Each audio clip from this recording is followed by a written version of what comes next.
Friends too.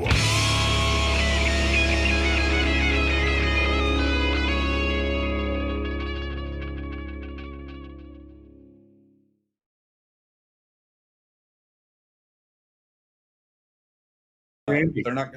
Yes, sir. We're gonna bring in our next guest. Oh, okay. Yeah. There's nothing down there. Oh, what? What? Yeah, there's nothing down there, man. See, there's nothing there. Well, they were popping up, and there was two, and one disappeared. Oh, there was nothing, and then there was no one. I don't know what you're talking about, John. I don't know. Literally nothing, and there was no one. What is happening? Oh, if only people knew what I was talking about. I know what you're talking about. I saw other people watching people that don't see them.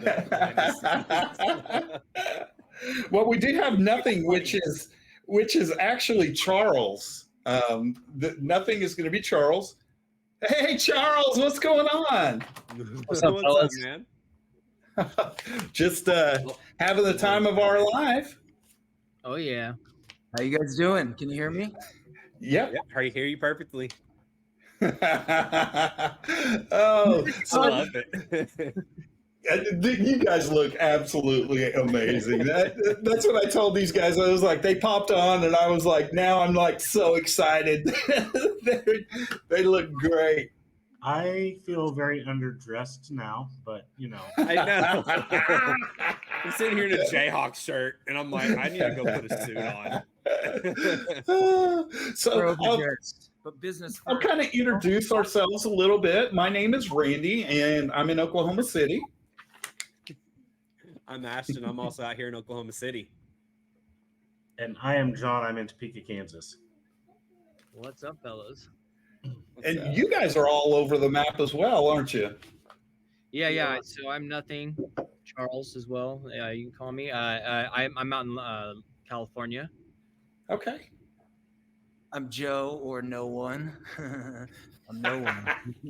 I'm on the nature coast of Florida now. I was in Los Angeles, but I'm on the nature coast of Florida, north of Tampa. Okay. Cool. Big jump. Heck yeah. His address is. No, I'm just kidding. Yeah. Let's do it. Clip that. And now he's going back over to the West Coast. So I've been watching you guys for a while, man. You guys are like tearing up my social media feed, whether it's TikTok, Facebook, Instagram. You guys are all over it, and I'm enjoying the shit out of it. You guys have been doing really well at promoting everything that you guys have going on. Speaking of, your latest song, Burn, it's just absolutely amazing. And so how did you guys come together? You're like, I keep telling everybody, they're like a super group, So, but how did you guys all come together? Charles and I met in a band called Loser with John Five, who's the guitar player in Motley Crue now. Back in the 2000s, mid 2000s, I came to Los Angeles to do a new band with John Five called Loser, and we picked up Charles at a Perfect Circle show, actually going there to talk to some other people that were in the band at the time, and we ran into this guy, and then next thing he was at the house, and John was showing him how to play the bass parts and stuff, and it was really it was a long growing experience, and through the years we stuck together, and we'd go off and do our separate things, but we always come back together and we'd write. We started recording with Pro Tools around 2011, and we'd come together and write groups of songs over a period of time, and then we'd go off in our separate directions and do our bands and come back a few years later and do more. And so that started developing over, I'd say started picking up steam in the around 2020, 2021, where we really started to get focused. And then lo and behold, as we came into 2023, 2024, we were ready to bring things together. And we brought Pat on board from Red Sun Rising and Violent. And it's been wonderful. I mean, it's been a beautiful experience. And I want Charles to elaborate as well, because he'll give you his perspective. Yeah. So as far as Pat goes, I was on tour. I used to play guitar in Gemini Syndrome, and we were on tour together with Red Sun Rising and Seven Dust at the time. And I saw that dude just he would set up his own drums. He'd be polishing his cymbals and like changing all of his drum heads. And like, you could tell like he was like a serious, like legit drummer, you know? Like a lot of guys on stage and like, or on tour and like, you know, they're about other things. I don't know, you know, but like you could tell like he's like a drummer's drummer. And I was like, I'm going to remember that. I'm going to keep that in my memory banks there stored. And I know I'm going to come back to this guy. And that's exactly what happened once we had enough songs. You know, like Joe was saying, like we just were recording, getting better and better and better, recording our own material without anybody else involved, just the two of us. And then it was time for like, I'm like, we need to get a drummer to track drums. I'm like, I know the guy. So we called up Pat. One thing led to another. And eventually we were like, hey, Pat, do you want to like do this as a real project with us? And he was like, yeah. Yeah, and I always thought I knew what the drummer would be as this thing was developing. But when Pat came into the picture, it was like everything went out the fucking door. It was like Pat. I mean, the guy he's like Danny Carey, but more, and he's like Matt Cameron from Soundgarden, that kind of vibe, you know, but just powerhouse. It's awesome. I love it. Nice. Even better than you had expected. That's absolutely awesome. Yeah, he does stuff. He'll do stuff on there that I'm just like, God damn. Blows our mind. Yeah. We do the session live on Zoom. Pat has a studio in Nashville where he lives. Charles has his studio in Los Angeles, and I have my studio here. And so we do everything on, you know, when we do the drum tracks and stuff, we'll do it on Zoom. And Charles and I are just getting our fucking minds blown the whole time. We're just sitting there. We'll be tracking drums. I'm taking notes. I'm like, take 2, keep the entire first half of the song. I'm like, take 3. And so that way, when I'm editing his drum parts down, I'm just like, I know that. I'm like, take 3. I'm taking that bridge section. That was awesome. And then we always have him do a take. I'm just like, okay, now, like, if you were going to play like completely over the top, what would you do? And then he does amazing things. So Pat's in Nashville? Yeah. Yes. All right, cool. Did you guys catch a little bit of the people we were talking to before? It's Rockin' Pod Nashville that's going to be going on in Nashville in April. So that may be something that he would like to show up to and check out, because it sounds like it's going to be a good time. Definitely. Oh, yeah. We'll let him know. Yeah. Hey, Randy, I think Randy or Ashton, somebody's probably got a little burn queued up and we could get a little clip played. I do, as a matter of fact. So, inside the Trojan horse, burn.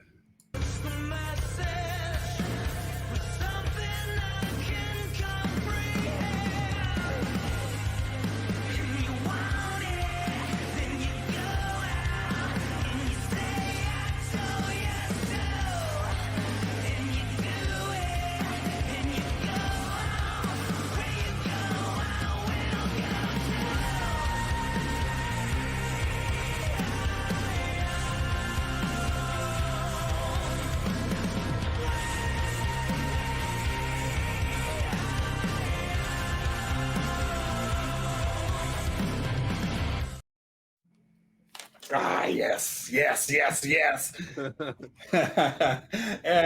That is awesome. So if anybody that is watching us live right now, if you guys have any questions, comments, or anything for the band, just shoot them to us, and we'll be able to Relay. ask the band. Yeah, see what we got going on. Yeah, let's hear it. But yeah, oh well, yeah, we got some folks up in there. Yeah, A whole bunch. heck yeah, that's the good stuff. So, tell us about what's happening the 13th. What's going on? We're dropping our next single, Savior, the video, in the collection, the first collection, the EP as a whole. Savior is number 2, and we're really, really excited about it. It's a great, great song. Every song's come out so naturally in this band. It's there's been some rubbing and tugging, obviously, and some grinding and finding, but each song finds its groove relatively with a nice, almost effortless hum. I'm not going to say completely effortless because I'd be a liar. Grind their way into perfection, or they slide their way in. And I'm really excited about the songs as they're unfolding, because it's crazy to have so many that it's still to come. As they come out, it's really that's exciting. Yeah, yeah. Todd Jara says, "I know that voice." Todd, many times, many hours together in Jive. Oh yes, we've spent some time together. I was a drum tech stage manager. Todd handled all my stuff on stage with Jive for many years. Great guy. Really cool. Yeah, he's probably heard your voice a couple of times. He knows my voice. Just here and there. Can't lie to that man. Come on now. I'm listening. How did you guys decide on the look that you have going on to take the stage with? It was Charles's idea, actually. He's the one that fucking suckered me into this whole facade. No, I'm just kidding. No, I'm actually glad he did, because I'll make an anecdote. I was weird about it, and because we grow up with our identities and we build them our whole lives. And when you have to actually strip it down into nothingness, when you kill your ego and you kill everything, it's quite a commitment. So basically, what happened was we shot a couple of videos, the first 2 videos, and then we got to the 3rd video and we donned these masks as almost like a mob. Kind of like a Clockwork Orange or some kind of mob. Mm-hmm, mm-hmm. And when I put the mask on, we were performing actually in this old busted out, burnt out, abandoned mall, all wet with dead bats and just everything. It looked so fucking good. It's a health risk, but it looked amazing. And, as soon as I pulled the mask down, something fucking changed. And I've performed now, thousands of shows, as the singer of rock bands, and it's I've never experienced anything like it. It changed something, and it's exciting because we all get caught in ruts, and it's nice to be able to put on a fucking superhero mask and be an antithesis of a superhero, kind of erase your fucking identity for a minute. It's quite exhilarating, actually, to for a lack of a better word. You can be whoever you want at that point. Yeah. Yeah. Yep. So Jenny has a question for you. How come Pat doesn't have a face covering? That's a good question, and I'll answer it for you. As Joe was just saying, we were shooting the music videos, and we had gotten to the 3rd one, and that was the one that we had planned on doing the video, doing the masks. So we had to basically go back and reshoot a lot of stuff, and so unfortunately, the first 2 videos, me and Pat aren't wearing the masks. Yeah, we went back and shot at the locations.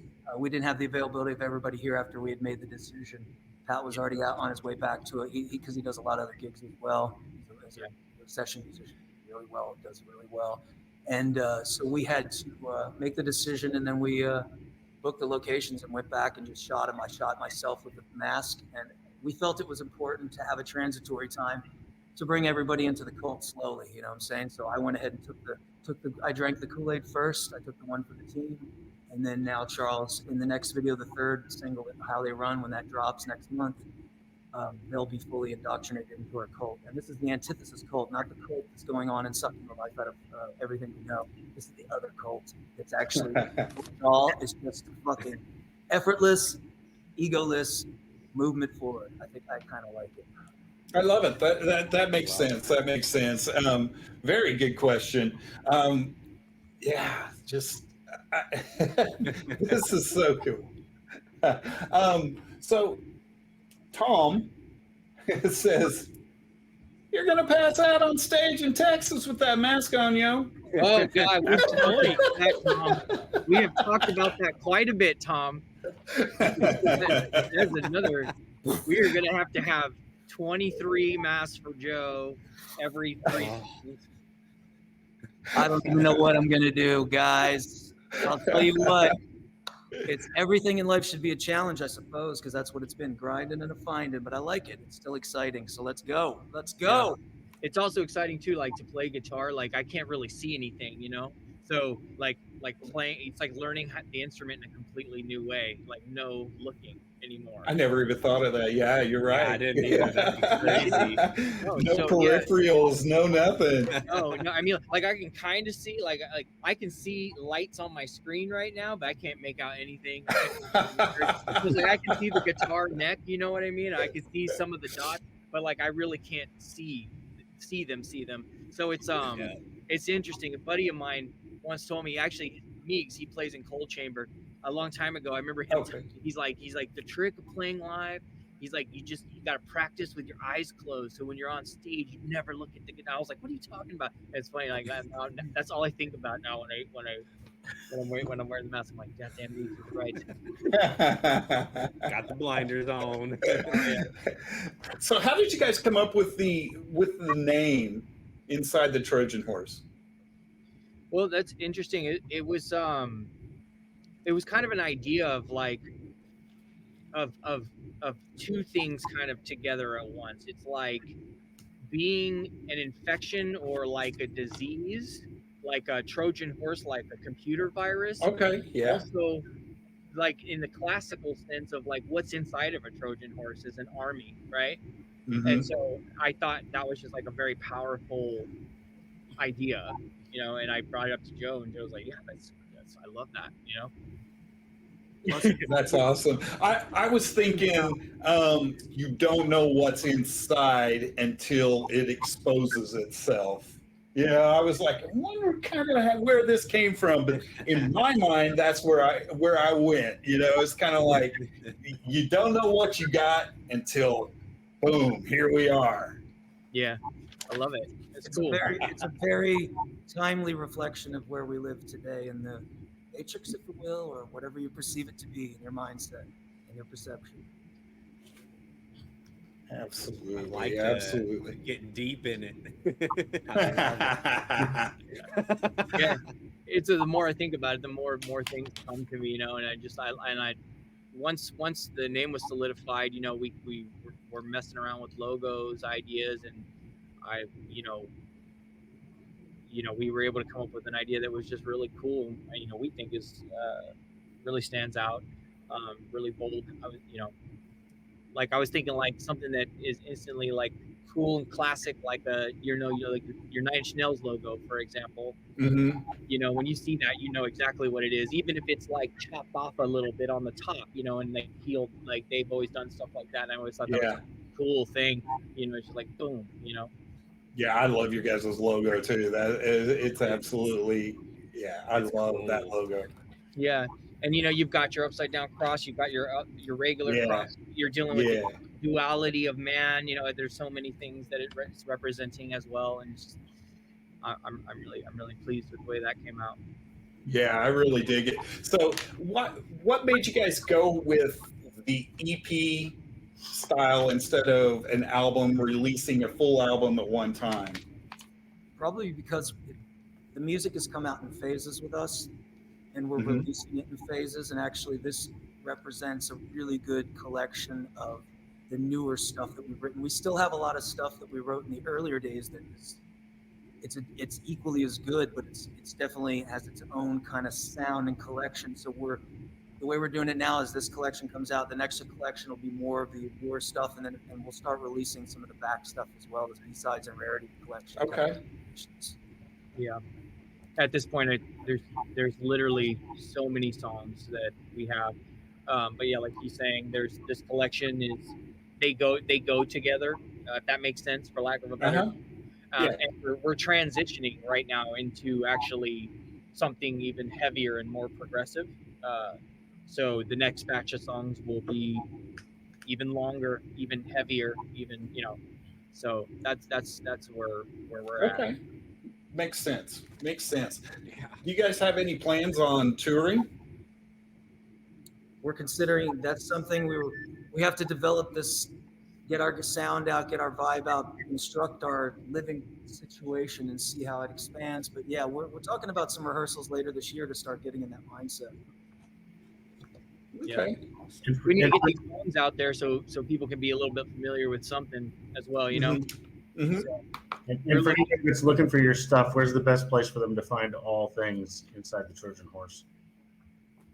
Everywhere, really. You can. Our link tree has everything, which is ITTH_band. Is it underscore band or is it ITTH band? Our link tree. I think it's underscore band. Yeah, I mean, go to our Instagram page, Spotify. You can YouTube. You know, it's out there everywhere. TikTok, Facebook, Instagram, X, everything. I'm telling you, they're out there. They're all up in my feed. There we go. God, yeah, I love that logo.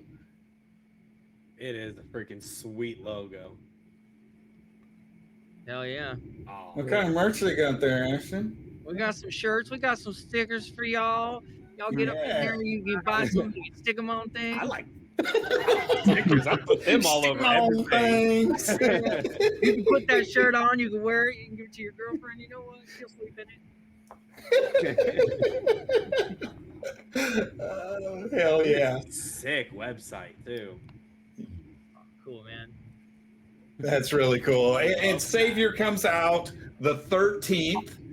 Make sure. Well, where are you going to release that? Is it just going to be on all the music platforms, or are you going to be releasing it with a broadcast or a publication or anything like that? The videos will drop with our good friends Johnny over at iMusic Magazine. I've been working with Johnny, known him for many years. He's always been supportive. And so we're doing this one with Johnny, and it'll be on iMusic Magazine, and we'll be sharing those links out as we get closer. We're only 8 9 days away, so excited to get number 2 so we can get to number 3 and the 4 and the 5. So here we go. Yeah. All right. I love it.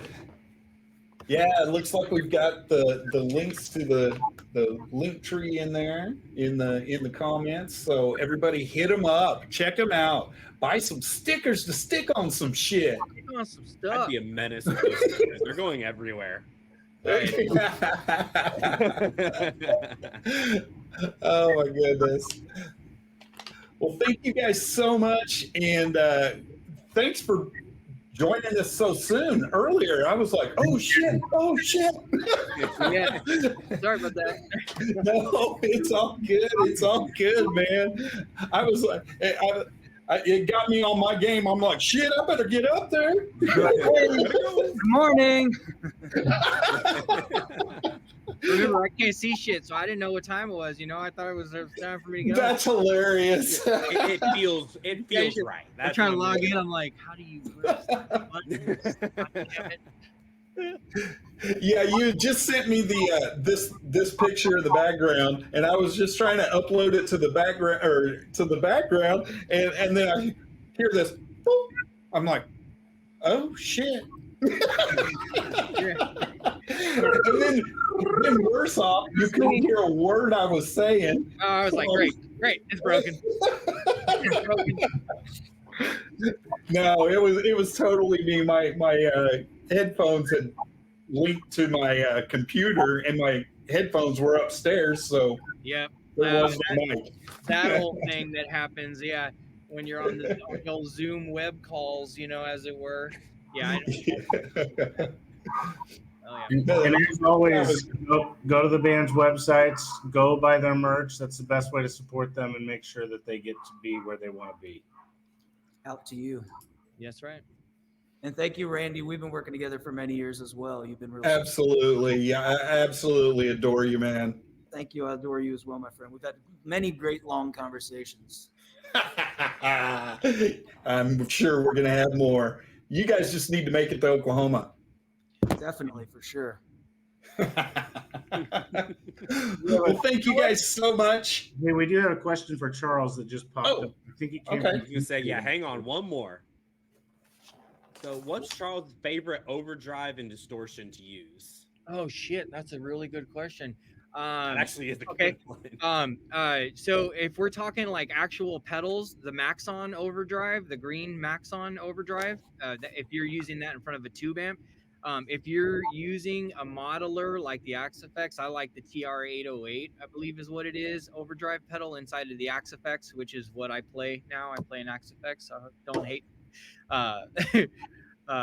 But yeah, those are my two favorites as far as digital and real pedal goes.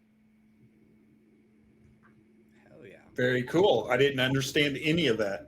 Sorry, Well, yeah, you got me in my element. Like I'm like when it comes to cars and gear and It sounded good. Time to Though. nerd out. Let's go. You guys want to I talk feel about that. tubes? Let's talk about some tubes. You never go wrong with the tubes. Come on now. Hell yeah. Hell yeah. Until you break one, then you're kind of pissed off. But You better be careful. There's a couch back there. I know. I've got. We have 2 different live streams going here, so. How funny. How funny. All right. Well, thank you guys so much. And I cannot wait for the 13th. And I cannot wait to hear this new song that you've got, Savior. And I'm gonna follow everything you've got, and I'm gonna push for you to come to Oklahoma. I don't really care if you go to Kansas. Funny story. Mine and Joe's first show ever, like our major first show that we ever did when we were in our first band in mid 2000s with that band Loser, was at the Coca-Cola Event Center in Oklahoma City. There you go. With Stain. We were on tour with Stain and Theory of a Dead Man. I remember it. I remember I was so fucking nervous. My first big show.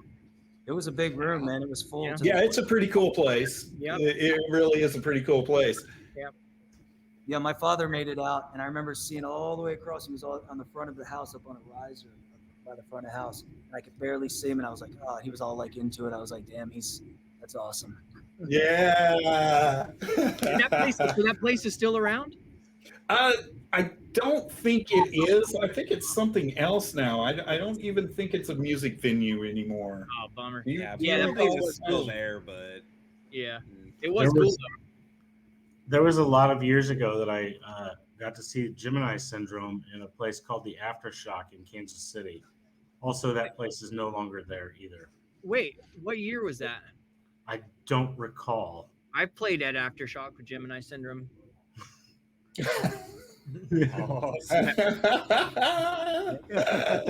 I don't know what year it was. It's been a lot of years back, and I don't remember. Who else I think it was like 2016 or 17. I think maybe with Stitched Up Heart and. Oh, they're awesome too. Yeah, I forget. That was a long time ago, but yeah, definitely. I remember that place. I remember being in Kansas, and I remember it being humid, and I remember the stage being wet and like slipping around up there. There's a lot of shit in here. Awesome. Well, thank you guys. as well.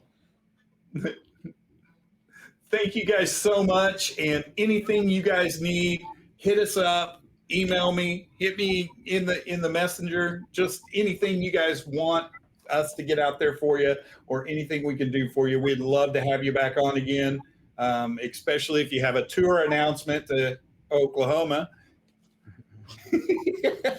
or anywhere. Yeah, we'll get out there. We were literally just talking about it like 2 days ago. We were having a serious conversation about what we want to do for shows and how we want to approach that. Because a little bit about the band is we're not signed to a label. We do everything ourselves. We shoot all of our music videos. We record and write and produce all of our own music. So it's all just us, just doing everything ourselves, DIY. So we're gonna get out there. We're gonna book our shows. We gotta build it, from the ground up. We gotta book shows. We're gonna get out there and beat the pavement, and we're gonna get in front of y'all's faces. I love it. Love it. We don't want to do the whole label thing. We just want to be like, hey, let's just do this ourselves. Yeah. Freedom. The middleman. Yeah. First time to be free. Come on. Yeah, baby. All right. Thank you guys so much. Have a great evening. Bye, y'all. Thank you so much. Bye-bye. guys. Oh, how much fun was that? Anyways, Yeah. you know what that really reminded me of is because they were all wearing masks to hide their identity. Like Kiss used to do that back in the day. You knew you were going to say that. And you didn't even have your finger on the button. There you go. I had to do a little clicky for it. Shit.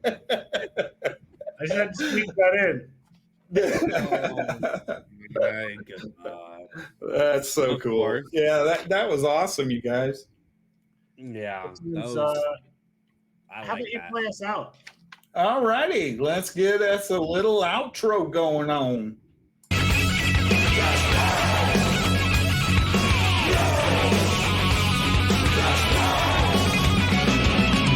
We bang your ugly friends too.